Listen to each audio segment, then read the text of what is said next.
Hello friends, आज हम व्यक्तित्व को प्रभावित करने वाले कारकों के बारे में क्वेश्चन डिस्कस करने वाले हैं। जैसा कि आप सभी को पता है कि लास्ट वीडियो में व्यक्तित्व पर्सनैलिटी के बारे में डिस्कस किया था, तो आज हम व्यक्तित्व को प्रभावित करने वाले कारकों के बारे में बात करेंगे। जैसे अपनी टैगलाइन है, प्रैक्टिस मेक एग्ज़ाम परफेक्ट। तो एग्ज़ाम अपने आप परफेक्ट हो जाएंगे, बस शर्त है कि आप प्रैक्टिस करते रहो, प्रैक्टिस कंटिन्यू रखो। तो चलिए प्रैक्टिस करते हैं। प्रैक्टिस में आपका पहला क्वेश्चन रहने वाला है, मानव शरीर में कितने जोड़े गुणसूत्र पाए जाते हैं। तो क्रोमोसोम्स बताने हैं आपको कितने जोड़े पाए जाते हैं, पेयर्स में क्रोमोसोम्स कितने पाए जाते हैं। तो ये पाए जाते हैं आपके 23 जोड़े, 24 जोड़े, 48 जोड़े या 22 जोड़े।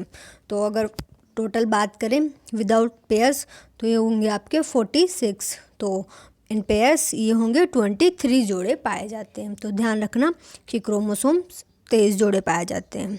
मंगोलिज्म क्या है, इसका अन्य नाम बताना है। तो मंगोलिज्म जो आपके गुणसूत्र हैं उनमें पाए जाते हैं, आपके दो पेयर्स में पाए जाते हैं। दो जो गुणसूत्र होते हैं उनका एक पेयर माना जाता है, लेकिन जब 3 गुणसूत्र हो जाते हैं एक पेयर में, तो वहाँ पर जो बच्चा पैदा होने वाला है वो मानसिक मंद रहेगा, बेबी। तो उसे अपन मंगोलिज्म बोलेंगे, उस बीमारी को मंगोलिज्म बोलेंगे। तो जो इसका अन्य नाम पूछ रहा है ये, तो इसका नाम diarrhoea, diphtheria, Alexia, down syndrome. तो सिंपल सी बात है, इसका जो दूसरा नाम होने वाला है डाउन सिंड्रोम है फ्रेंड्स, क्योंकि डाउन सिंड्रोम जो थे उन्होंने इसकी खोज की थी, इसके बारे में बताया था। तो इसका जो दूसरा नाम भी डाउन सिंड्रोम ही है। नेक्स्ट चलते हैं। नेक्स्ट है क्वेश्चन नंबर 3। क्वेश्चन नंबर 3 है आपका द्वंद्व, कॉन्फ्लिक्ट पूछ रहा है आपसे कि ये कितने प्रकार के होते हैं। तो द्वंद्व का मतलब होता है आपका संघर्ष। तो संघर्ष कितने प्रकार के होते हैं, 2 प्रकार के, 3 प्रकार के, 4 प्रकार के या 1 प्रकार का। तो जो आपके संघर्ष होते हैं, द्वंद्व होते हैं, वो होते हैं 3 प्रकार के। इसका ऑप्शन नंबर बी सही रहेगा। कौन सा? एक तो उपागम द्वंद्व, फिर उपागम परिहार द्वंद्व, फिर परिहार द्वंद्व। तो ये आपके 3 द्वंद्व होंगे। नेक्स्ट चलते हैं, देखते हैं क्या द्वंद्व होते हैं। जब व्यक्ति के सामने 2 ऐसे लक्ष्य आ जाएं जो उसे समान रूप से आकर्षित करें, मतलब दोनों ही जो उसके गोल हैं वो एक ही है और एक ही है, दोनों इक्वल हैं, बराबर उसे आकर्षित कर रहे हैं, दोनों ही वो चाहता है कि वो दोनों को ले ले, लेकिन शर्त क्या है, उनमें से उसे एक को चूज़ करना है, एक को चुनना पड़ता है। तो वो कौन सा द्वंद्व होगा? ऐसे होते हैं द्वंद्व। तो इन्हें कौन सा द्वंद्व की कैटेगरी में रखेंगे? उपागम द्वंद्व, उपागम परिहार द्वंद्व, परिहार उपागम द्वंद्व, या कोई नहीं। तो फ्रेंड्स इसे उपागम द्वंद्व में रखेंगे। जब 2 चीज़ें समान रूप से आकर्षित करती हैं और उनमें से एक को चूज़ करना होता है, तो वो होगा आपका उपागम द्वंद्व। उपागम परिहार द्वंद्व वो होता है, एक वस्तु जितनी आकर्षित कर रही है दूसरी उतना भयभीत करती है, और इन दोनों के बीच में से एक चूज़ करना होता है। तो वो संघर्ष चलता है कि कौन सा चूज़ करें। तो वहाँ होगा आपका उपागम परिहार द्वंद्व। और परिहार द्वंद्व में होता है फ्रेंड्स, दोनों वस्तुएं बराबर रूप से आपको भयभीत करती हैं, डराती हैं, दोनों ही परिस्थितियाँ। तो वहाँ पर होता है परिहार द्वंद्व। नेक्स्ट चलते हैं। नेक्स्ट है क्वेश्चन नंबर 5। क्वेश्चन नंबर 5 है आपका तनाव की प्रकृति होती है। तो तनाव का नेचर बताना है कि जो टेंशन, तनाव, फ्रस्ट्रेशन होता है उसका नेचर कैसा होता है, उसकी नेचर क्या है। आत्मनिष्ठ है, मतलब हर व्यक्ति की अलग अलग होती है, पर्सनल होती है, वस्तुनिष्ठ सभी में समान होती है, या आत्मनिष्ठ और वस्तुनिष्ठ दोनों होती है, या कोई नहीं, मतलब कोई सी भी नहीं होती है। लेकिन तनाव की जो प्रकृति है फ्रेंड्स वो होती है आपकी आत्मनिष्ठ। हर व्यक्ति की तनाव की परिस्थितियाँ अलग अलग होती है। कोई चीज़ अगर किसी को सुख शांति पहुंचा रही है तो दूसरे को दुख भी पहुंचा सकती है। अगर मान लो किसी ने चोरी की, किसी के घर पे चोरी हुई, तो जिसके घर पे चोरी हुई वो परिस्थिति जिसके घर पे चोरी हुई उसे तो क्या पहुंचा रही है, दुख, और जिसने चोरी की उसे तो जो भी लेना था वो ले लिया उसने, तो उसे खुशी पहुंचा रही है। तो ये तनाव की स्थिति है। तो ये सभी के लिए समान नहीं है, अलग अलग है, दोनों का सिचुएशन अलग अलग है, दोनों को फीलिंग्स अलग अलग है। तो आत्मनिष्ठ होती है तनाव की प्रकृति। नेक्स्ट चलते हैं, नेक्स्ट क्वेश्चन आपका क्वेश्चन नंबर 6। समस्या आने पर कोई तर्क या उपाय सुझाकर समस्या का समाधान। यहाँ पर कोई समस्या है और वो आ गई समस्या, तब उसे तर्क या उपाय सुझाकर उसका समाधान कर रहे हो आप, तो ये क्या कहलाएगा? समस्या का समाधान करना, कोपिंग व्यवहार, रक्षा तंत्र, अपेक्षा या तीनों? क्या कहेंगे इनने? तो इसे कहेंगे आप रक्षा तंत्र। रक्षा तंत्र में क्या होता है, जब अपने सामने कोई समस्या आती है तो अपन उसका बुद्धिमत्तापूर्वक तर्क या उपाय से सूझ के साथ समाधान करके आगे बढ़ जाते हैं, उसे बोलते हैं रक्षा तंत्र। नेक्स्ट चलते हैं, नेक्स्ट क्वेश्चन आपका क्वेश्चन नंबर 7।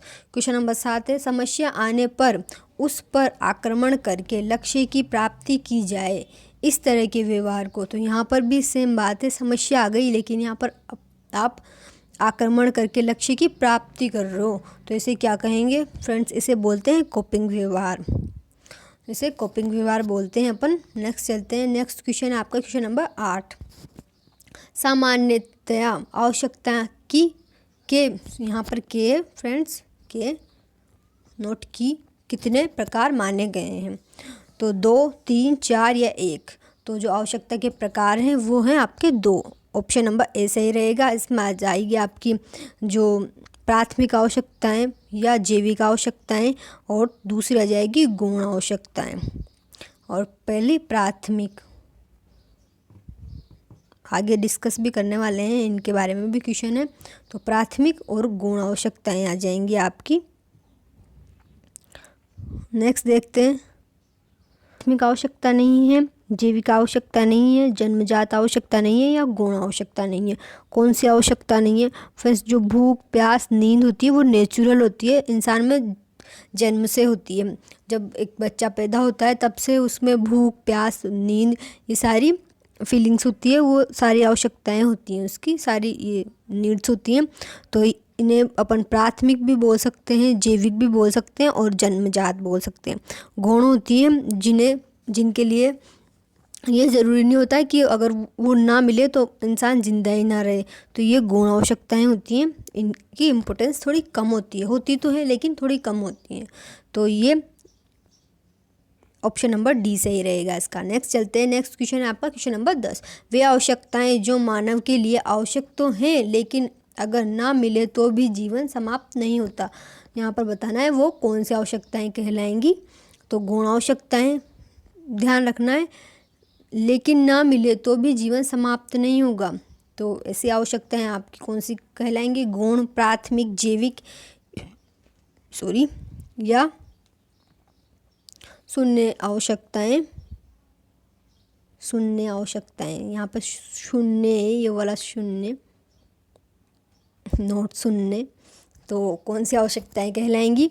वे आवश्यकताएं कहलाएंगी आपकी गौण आवश्यकताएं।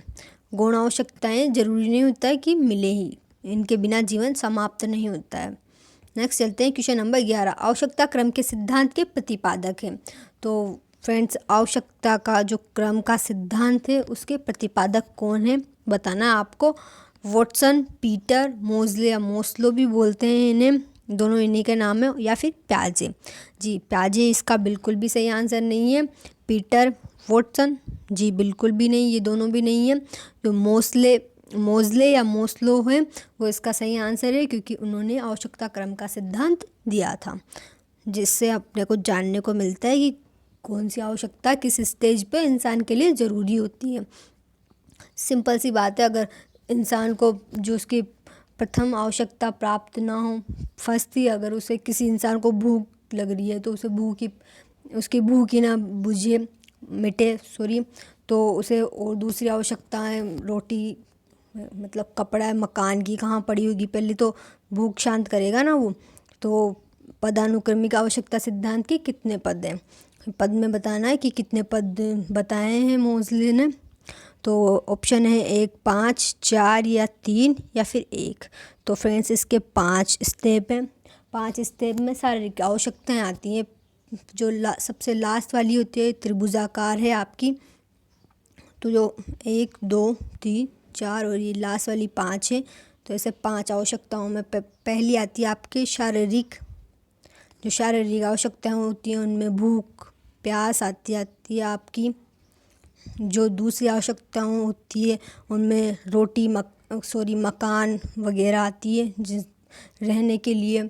फिर तीसरी आवश्यकता में संबंध, जब मकान भी पूरा हो जाएगा आपका तो फिर आपकी आवश्यकता होगी कि आपके शारीरिक जो संबंध हैं आस पड़ोस वालों के वो अच्छे हों, तो संबंध आ जाएगा।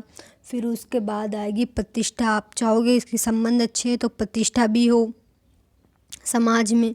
और जब प्रतिष्ठा हो गई फ्रेंड्स तो आत्मवास्तवीकरण। आप चाहोगे कि मेरे अंदर जितनी भी नॉलेज है, मेरे अंदर जितना भी ज्ञान है उन सबको मैं दूसरों को बांटूं या अपना आपको प्रेजेंट करूं दूसरों के सामने।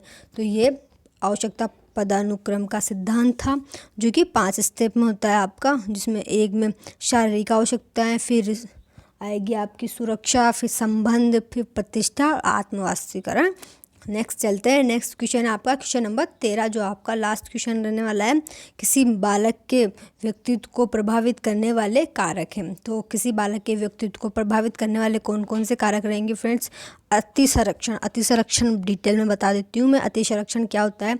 ज़्यादा लाड प्यार देते हैं ना बच्चे को पेरेंट्स, तो उसे अतिसंरक्षण बोलेंगे कि नहीं तो यहाँ मत जा, अकेला मत जा, ये वहाँ अकेला मत जा, ये मत कर, ये मत खा, वो मत खा। तो ज़्यादा ही लाड प्यार में रखते हैं तो वो अति संरक्षण होगा। इससे बालक का विकास अच्छे से डेवलप नहीं हो पाएगा। या फिर कम संरक्षण, अति संरक्षण। फिर माता पिता की अपेक्षाएं भी व्यक्तित्व को प्रभावित करने वाले इम्पोर्टेंट फैक्ट्स में से एक है। तो कि बच्चा भी सोचेगा कि अपने से ये अपेक्षाएं, तो वो उसके अनुरूप कार्य करेगा, तो वो भी उसके व्यक्तित्व को प्रभावित करेगी। और जैसे पेरेंट्स उसे ट्रीट करेंगे तो उसे के लिए बहुत बड़ा ये होगा। और फिर विद्यालय तो आ ही जाता है आपका। जैसा विद्यालय होगा, जैसे विद्यालय में शिक्षा दी जाएगी, प्राथमिक शिक्षा बच्चे की सबसे ज़्यादा इम्पोर्टेंट होती है। जैसी प्राथमिक शिक्षा होती है उसके अकॉर्डिंग बच्चा सोचने लगता है, समझने लगता है।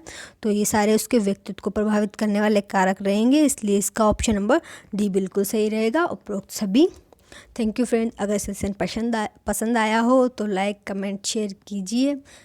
मिलते हैं नेक्स्ट वीडियो में। Thank you.